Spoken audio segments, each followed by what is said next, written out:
true crime. Today's episode, we're diving into the Franke story. YouTube vlogger, very well known, over 2 million subscribers, has done the unthinkable. Now, normally I will not cover such things as child abuse cases because it's very hard for me. But I had to come across the realization that if my goal is to be a voice for the victims, how do I not cover some that have to do with children? And it is hard, especially as someone who has been through child abuse as a child. It is very rough. But at the same time, if I'm going to be a voice for the victims, I better be a voice for our children. And so whenever I'm covering kid stories or stories of like this, I try to always wear my sweatshirt, step up, speak out to end child. You can see there.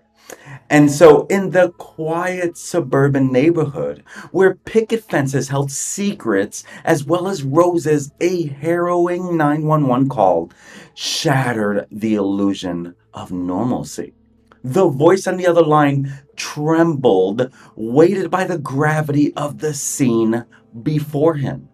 And he says, I just had a 12-year-old boy show up here at my front door asking for help.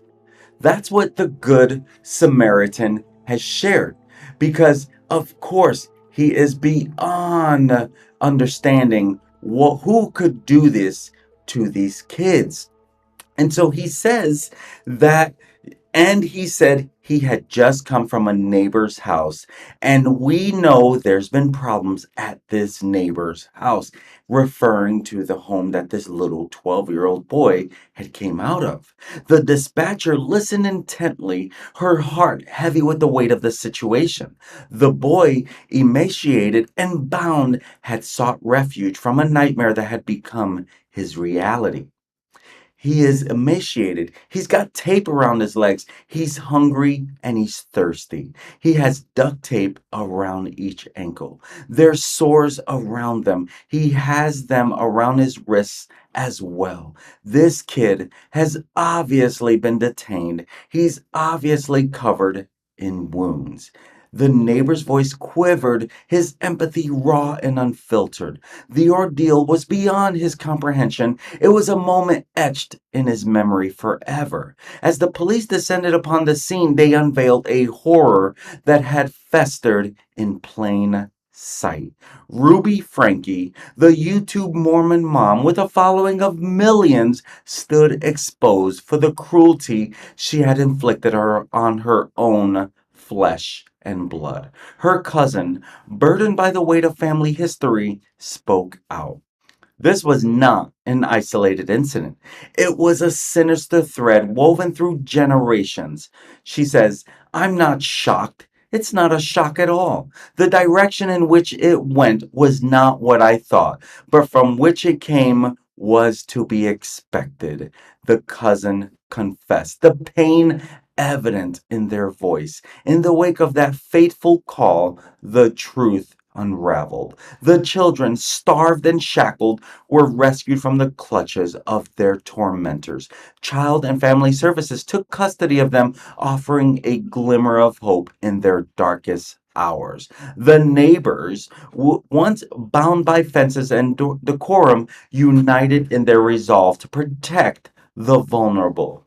They vowed to be the voices that shattered the silence, refusing to let this nightmare persist. The community is praying for justice to prevail. The shadows of silence were banished, replaced by a chorus of voices demanding change. And in that unity, in the strength of those who dare to speak out, a new chapter begins for the children who had known only pain. They would rise from the ashes, their resilience a testament to the power of compassion and the human spirit's indomitable will to survive. Here is what we know about Franke, the YouTube Mormon mom from hell.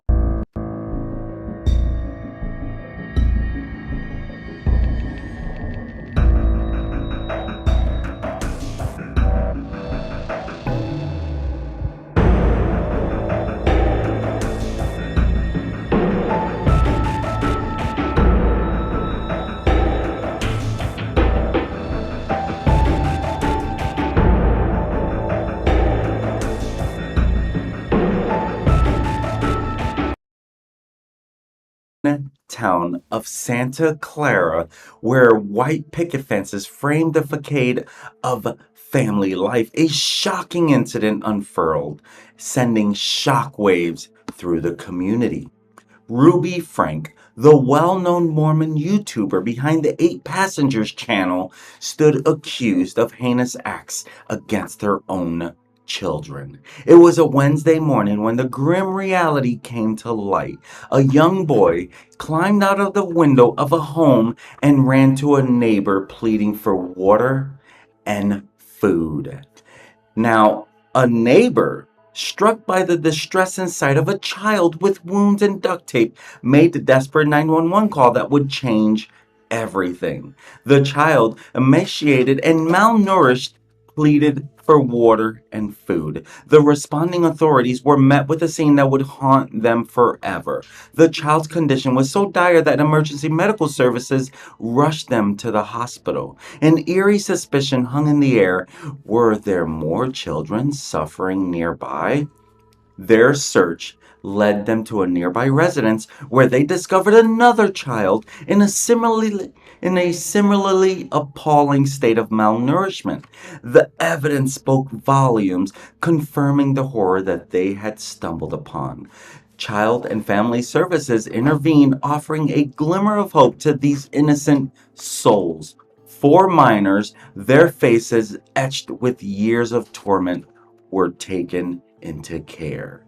The question of their relation to Frankie and her business partner, Jody Hildebrandt, remained unanswered. Both women, accused of aggravated child abuse, now sat in custody at the Washington County Sheriff's Department. It was a fall from grace for Frankie, once celebrated for her candid portrayal of family life. Her channel, once thriving with 2.2 million subscribers, had been taken down earlier that year. Her parenting style, once considered strict, had drawn criticism over the years. From allowing her youngest to go hungry as a lesson to her son's plea for a proper bed, the signs were there. The viewers had cried out, reporting the Child Protective Services, but justice seemed elusive. Sherry, Frankie's eldest daughter, who had severed ties with her family, finally saw a glimmer of hope in her mother's arrest. She took to social media, sharing an emotional image of police officers outside their home, captioned, "Finally." Her relief was palpable, but she knew the road to healing would be long. In Utah, the law deemed such acts as inflicting serious physical injury upon a child a grave offense with severe consequences. The community, once bound by fences and facade, now rallied behind the victims, determined to ensure their voices were heard. Now, in a startling turn of events, the once celebrated YouTuber Ruby Franke, known for her Eight Passengers channel on parenting, finds herself entangled in a web of controversy and legal woes. Alarming footage has emerged showcasing Frankie fervently defending her unconventional parenting techniques even as she faces charges of child abuse. The video posted to her Instagram page paints a disturbing picture. In it, the 41-year-old attempts to justify her actions by drawing a chilling analogy. She likens her treatment of her children to the urgency one would feel when saving a child engulfed in flames. She asserts that's what a loving parent does because nobody will do it. To the world, it may seem bewildering, even monstrous, but to her, it's an act of love. This revelation comes on the heels of Frankie's arrest following the discovery of two of her children in a harrowing state, starved, wounded, and bound with duct tape. One bore the scars of being restrained with rope, a testament to the horrors they endured. Frankie's business partner, Jody Hildebrandt, also faced charges of abuse, casting a grim shadow over a partnership once admired for its parenting advice. Viewers, they had long expressed concern concerns about Frankie's methods, with some videos showcasing the distressing treatment her children endured. In one video from July of 2022, Frankie presented a disturbing scenario comparing the urgency of her actions to extinguishing a literal fire. The callous analogy only deepened the unease surrounding her parenting style. In another shocking revelation, Frankie disclosed her refusal to provide lunch for her daughter at school, dismissing the concerns of a worried teacher. Such actions raise serious questions about the well being of her children. In the midst of the recent upheaval surrounding Ruby Franke, the Mormon YouTuber arrested on suspicion of child abuse, a chorus of voice emerges from the shadows, shedding light on a narrative that has been simmering for years. Sherry, Frankie's estranged daughter, pictured here in a heartfelt Instagram post, she reveals a secret that her family has been harboring, a desperate plea for intervention that seemed to fall on deaf ears. Sherry's message is poignant, underscored by a powerful image of police outside the Frankie home. The caption reading, "Finally." The gravity of the situation is further emphasized by a statement from Frankie's sisters, Ellie Meacham, Bonnie Helene, and Julie DeRue, each sharing their own version of the same truth. For 3 years, they maintained a silence that concealed a searing concern for the welfare of Frankie's children. They confessed to undertaking covert measures to ensure the kids' safety, far removed from the public eye. You see, as YouTubers themselves, the sisters acknowledge that they cannot simply return to business as usual. The recent events demand acknowledgement, a reckoning with a painful reality they can no longer ignore. Their statements their statement carries the weight of responsibility, a promise to address the issue without dwelling on it further.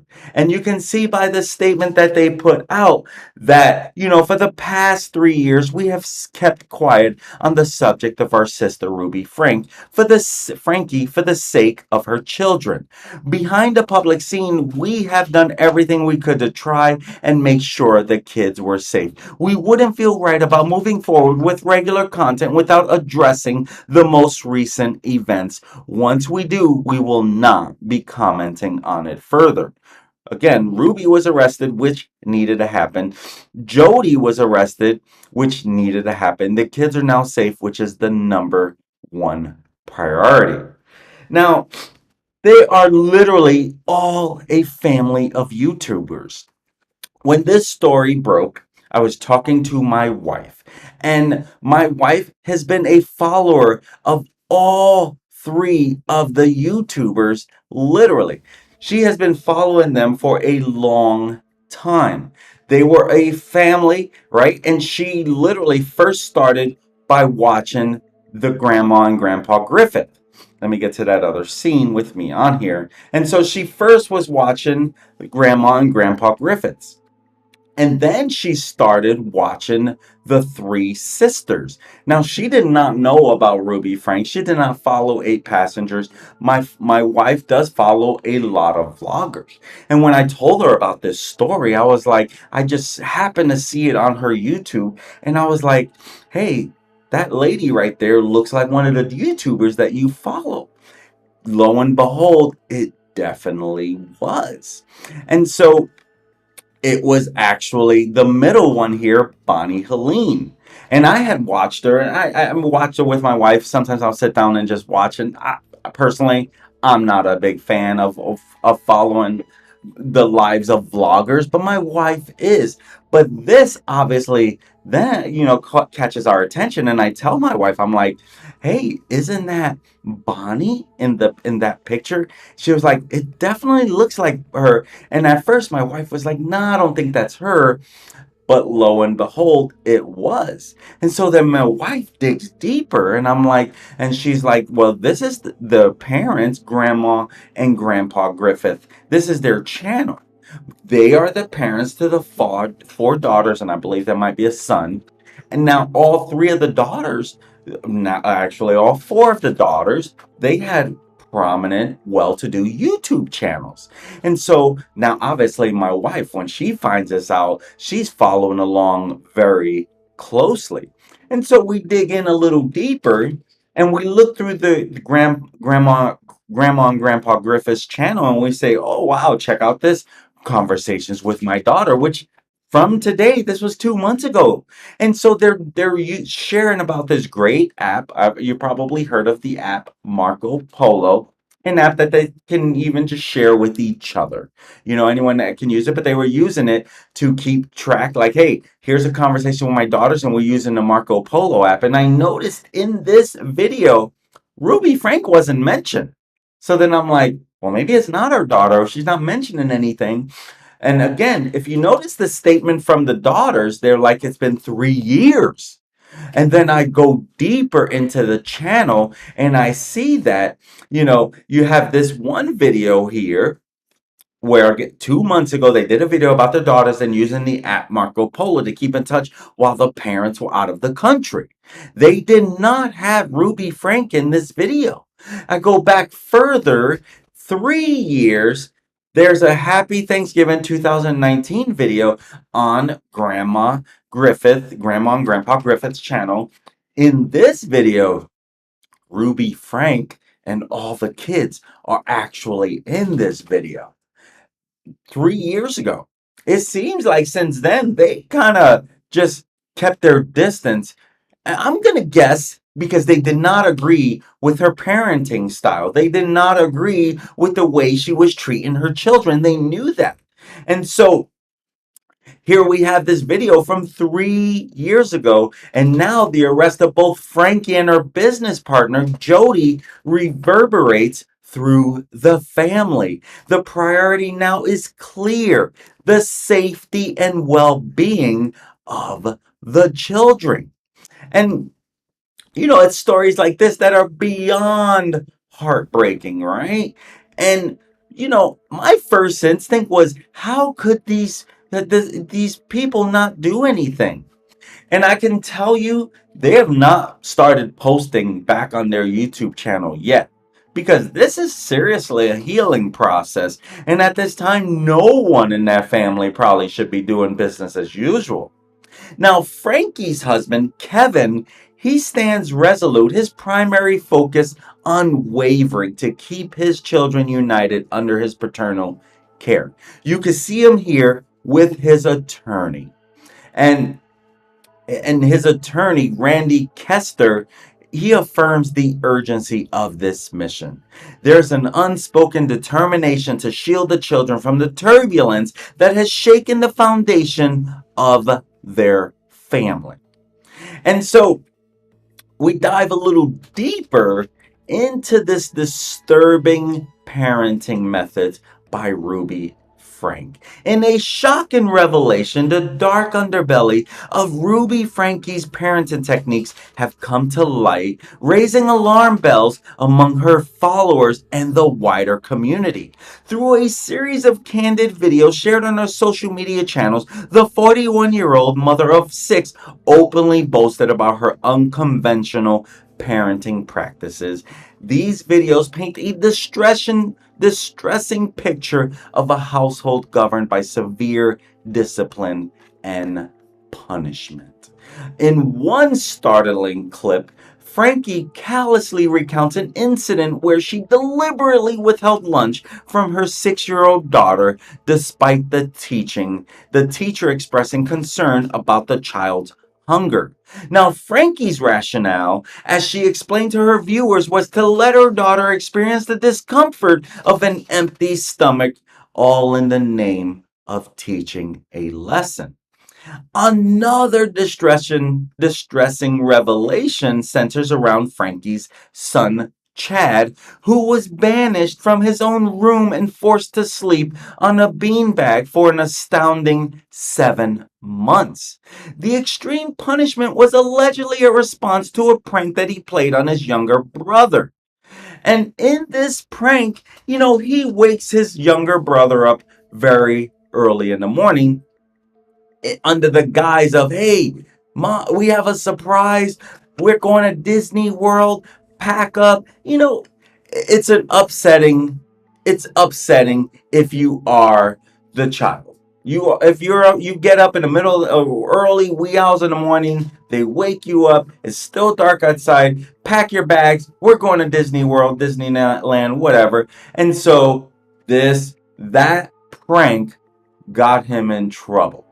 And so he was forced to sleep anywhere but his bed, and found that he was forced to sleep on a bean bag for 7 months. Now, when he was sharing this, I watched the video. When he was sharing it, he was kind of laughing about it. His mom then tells him while on the camera, oh, you still find that funny? Maybe you need to continue to sleep on the beanbag. Like, who does that except an abusive parent? And we're going to find out more, because this is supposed to be a generational teaching thing. Not by everyone, but by some. And so the family's holiday celebration also took a dark turn. Frankie and her husband, Kevin, decided to withhold Christmas gifts from their two youngest children, citing their perceived misbehavior. This harsh measure was justified by Frankie as an attempt to instigate a change in their behavior, even after they were subjected to the grueling task of scrubbing floorboards. And personal space, according to Frankie, was a luxury that Frankie denied her children, asserting that it was her prerogative as a parent to know every detail of their lives. This level of control, as she saw it, was an expression of love. And in this video, the one that says Ruby Doo is the parent, she gets really serious in this video. She talks about how it's her house, it's her rules, and if they don't like it, tough. But it's her house, and no one gets privacy. No one lives their own life. It's Ruby's life. That's literally her argument in the video. Astounding. The gravity of the situation is further underscored by the statements made by Frankie's sisters, Ellie, Bonnie, and Julie. You see, for 3 years they grappled with a difficult truth, and they chose to remain silent for the sake of Frankie's children. Now, we do find that family did report that. We don't know if it was any of these three. We don't know if they just didn't tell one another. We don't know. But I would be disappointed if they never did a thing but just shut up, because really, I don't understand, for the sake of Frankie's children. Like, I don't understand that. Now, at this time, the husband has not been arrested. No charges. They were separated. He's been out of the house for like 13 months, and so he has not been faced with any charges yet.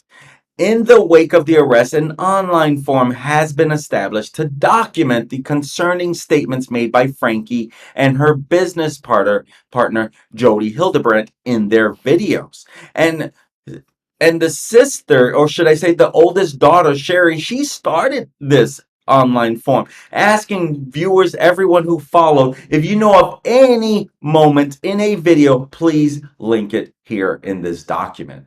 And so the community now looks to the legal system to ensure that children's safety remains their top priority.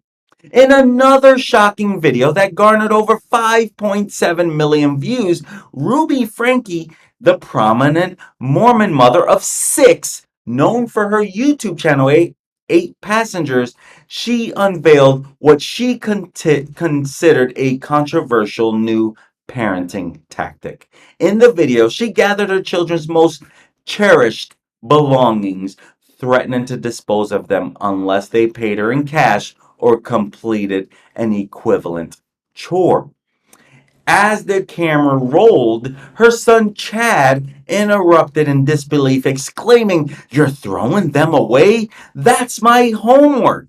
Ruby, undeterred, explained that this drastic measure was to instill a sense of value and respect for their possessions. Her husband, Kevin Franke, chimed in, offering an alternative solution. He proposed that the children could earn back their belongings by completing tasks equivalent in value. The tension in the room was palpable as the ultimatum hung in the air, and any unclaimed items would meet their fate in the trash. Viewers were quick to express their outrage, with many labeling the tactics as emotionally abusive and manipulative. They literally were commenting over and over and over that they could not believe. Some were saying, if I was a kid, I would have ran away. Commenters, they emphasize that such methods can have long-lasting negative effects on a child's emotional well-being. This incident is just one of the many instances where Ruby's parenting style has sparked controversy.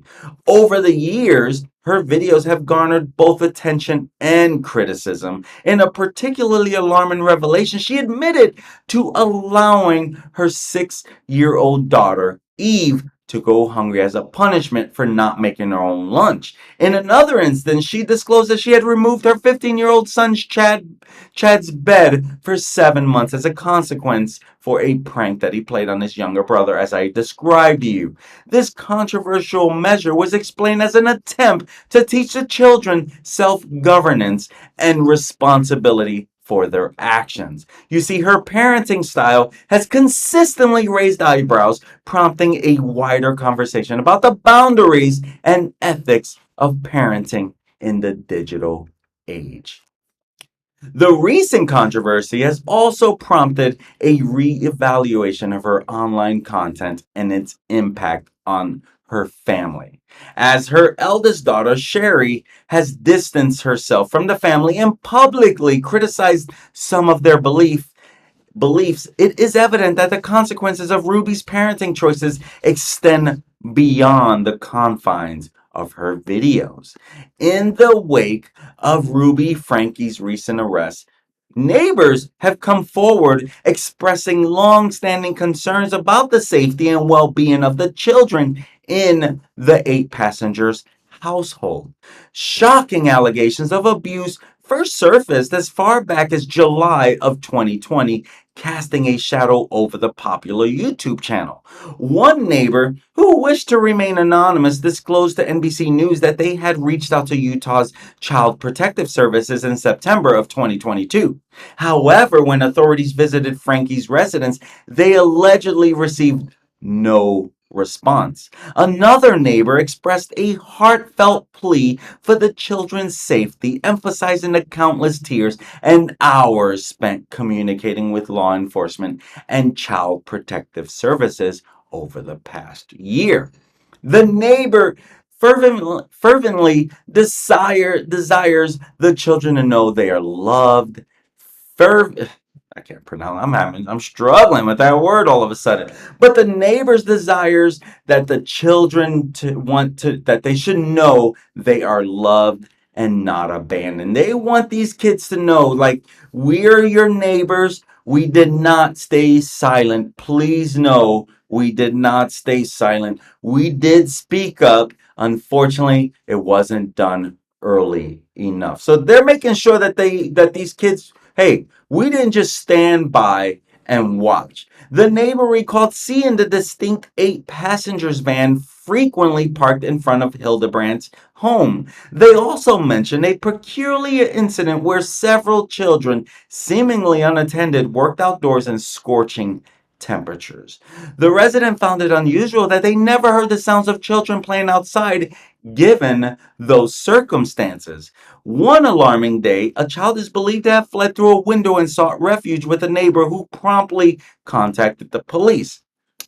That neighbor explained that the child chose their home because of a prior act of kindness, receiving cookies during Christmas, which established a sense of trust and safety. And criticism of Frankie and Hildebrandt's parenting methods is not new, particularly in their collaborative efforts for Connections, a life counseling service that they did together. One neighbor expressed immense relief following the arrest, fearing a far graver outcome. The details emerging from neighbors paint a complex picture of Frankie's influence in their lives. From censoring posters to even deciding when Christmas should be celebrated, Frankie's interventions extended beyond her own household. Now, Kevin Frankie's separation from the family's home last year seems to have had significant repercussions. Some neighbors reported a change in the children's schooling habits, with one daughter reaching out to neighboring homes seeking companionship. And in the close knit community of Kayenta, nestled at the foot of Utah's Red Mountains in Evans, neighbors have voiced grave concerns about the welfare of Ruby Frankie's children. Witnesses have reported instances of children being subjected to arduous outdoor tasks in scorching temperatures, raising questions about their well being. One neighbor who resides near Jody Hildebrandt's home recalled a distressing incident from 6 to 8 weeks ago when the sweltering heat soared to triple digits. In the relentless sun, they observed several of Frankie's children diligently pulling weeds outside Hildebrandt's residence. The neighbor, also engaged in the yard work, eventually had to retreat indoors due to the oppressive heat. They were struck by the children's unyielding dedication, remaining outdoors despite the punishing weather conditions. What's particularly concerning is the noticeable absence of the usual sounds associated with children playing outside. This absence of typical childhood activity has raised eyebrows among the neighbors who find it unusual given the number of children in the household. As news of Frankie's arrest reverberated through the community, a collective sense of relief washed over the neighbors. Many feared that a far graver outcome, and they are now left grappling with the reality of the situation. The neighborhood's close bonds have spurred a shared concern for the children's welfare, prompting a deeper reflection on the role of community in safeguarding its members. This sobering revelation underscores the importance of vigilant neighbors and the collective responsibility to look out for the well being of all community members, especially the vulnerable. The story serves as a stark reminder that in times of distress, the strength of a community can make all the difference. And in a shocking turn of events, the former YouTube sensation Ruby Franke, known for her strict parenting approach, she has now been charged with 6 counts of felony child abuse. Franke's 12-year-old son was discovered with the open wounds and duct tapes on his limbs, prompting swift action from authorities. And her business partner, Jody Hildebrandt, faces similar charges in Washington County, Utah. Each of the 6 counts of child abuse carries a maximum penalty of 15 years in prison and a $10,000 fine. And Washington County's attorney's office has stated that Franke and Hildebrandt are believed to have caused or permitted serious physical injury in multiple ways. And in an unexpected revelation, Franke disclosed her decision to step back from YouTube months later, citing her desire to save her kids as the primary reason for discontinuing uploads. The abrupt departure from the platform has raised further questions about the family circumstances and the shocking charges now brought against Franke and Hildebrandt.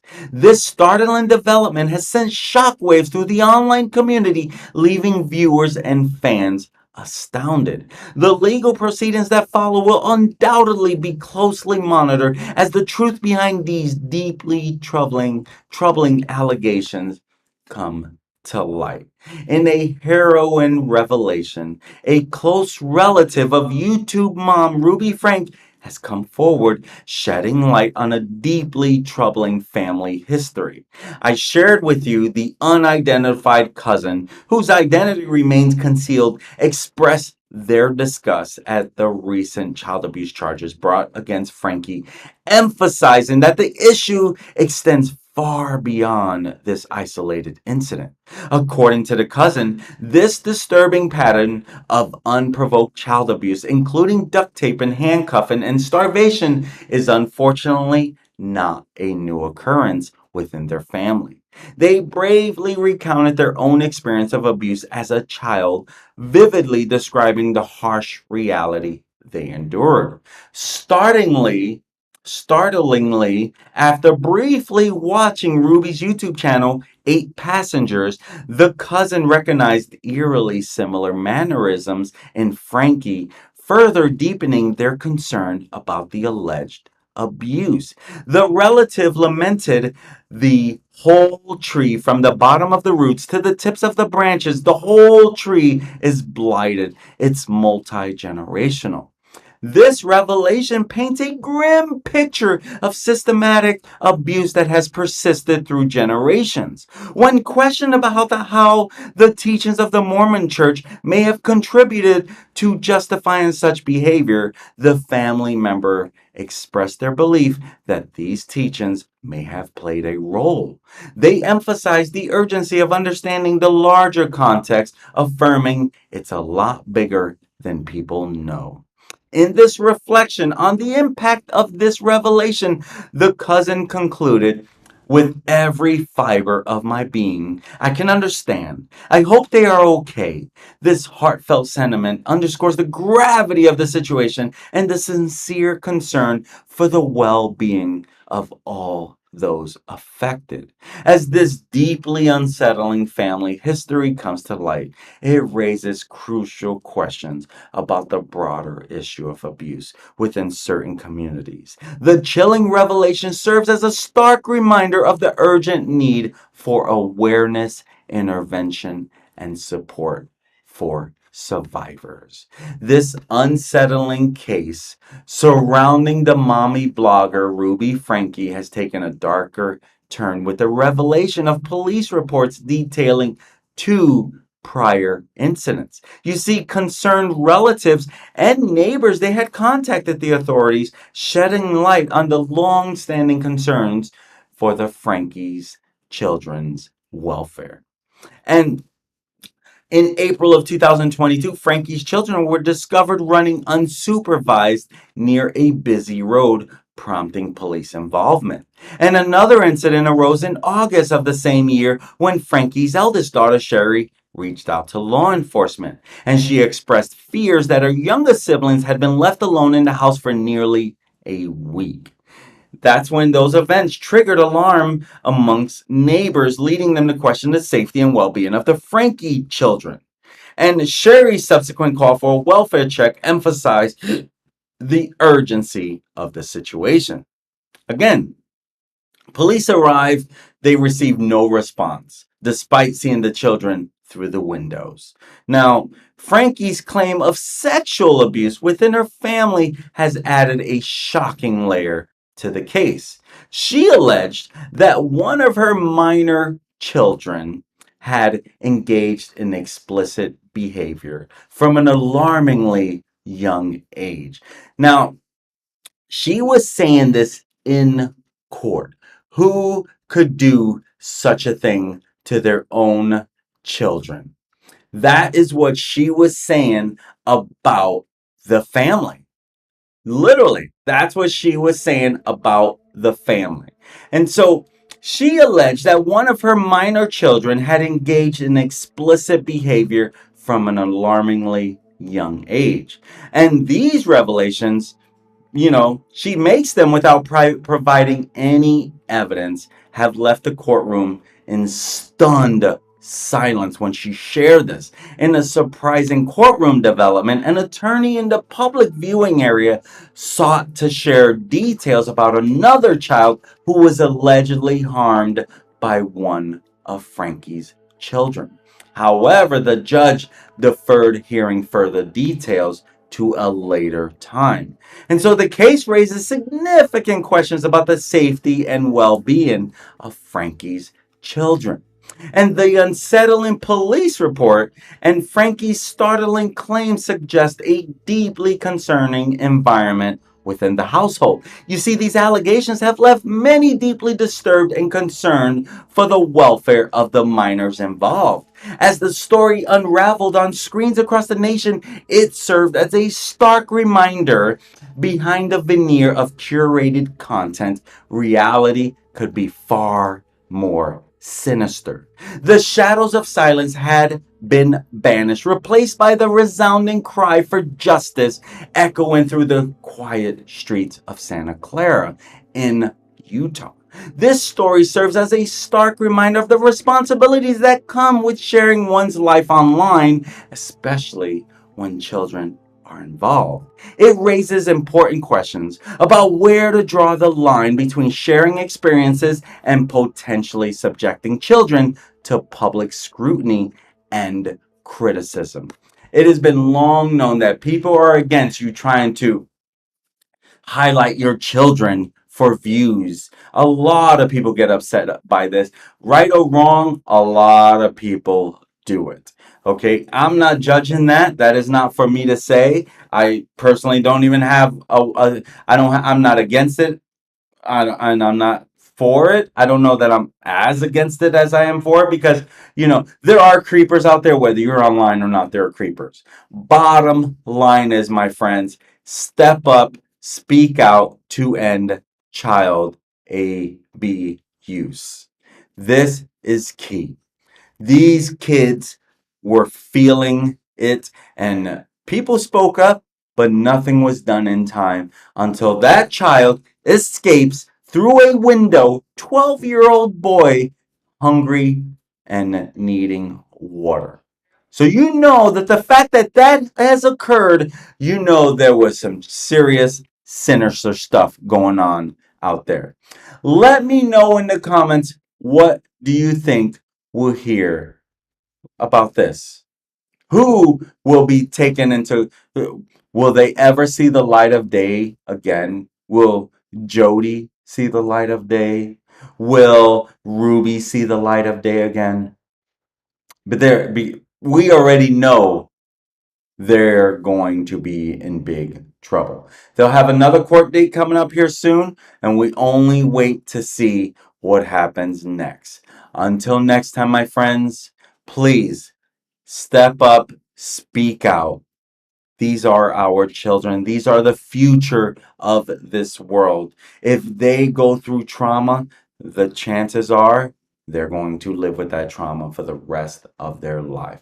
I can tell you, as someone who I lived with my mom for the first 13 years of my life, it was tough.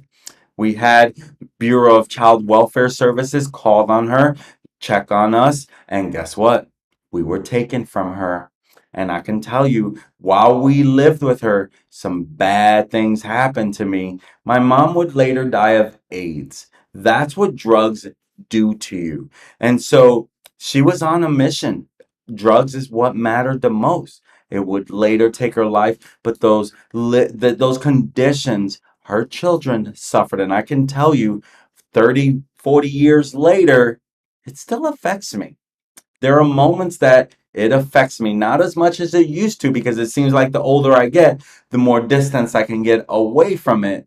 But for the longest time, when I got to college, it was hard for me to be in a quiet room because I would be thinking about all the times the lights were turned out, or I was hungry, didn't have food, how we're going to get by. I mean, as soon as my mom got her welfare check or the monthly whatever she would get, the same day we were broke again. She was broke.